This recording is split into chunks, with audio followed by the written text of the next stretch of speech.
प्रतिमा recording studio Jamui Jamui.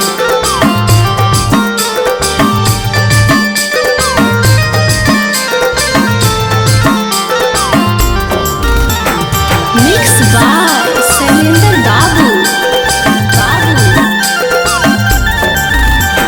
लाल सज पलंगिया लगावले कोठरिया पिया मोरे।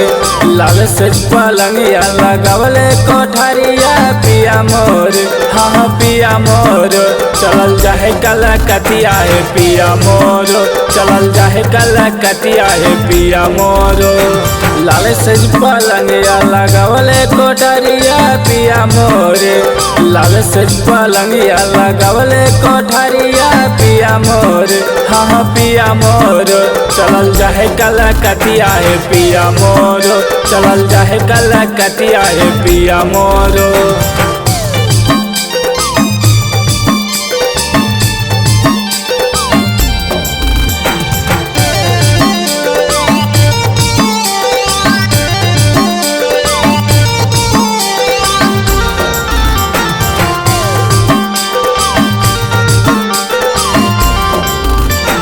कैसे समझाइए है कैसे बुझाइए पिया मोरे। कैसे समझाइए है कैसे बुझाइए पिया मोरे। हाँ पिया मोर चलल जाहे कलकतिया है पिया मोरो। चलल जाहे कलकतिया है पिया मोरो।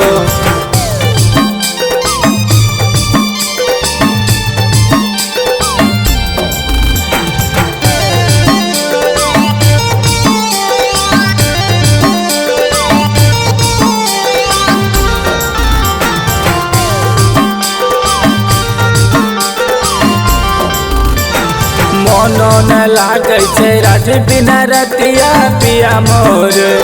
मोनो न लागे छे रात बिना रतिया पिया मोर। हाँ पिया मोर चलल जाहे कलकतिया है पिया मोरो। चलल जाहे कलकतिया है पिया मोरो।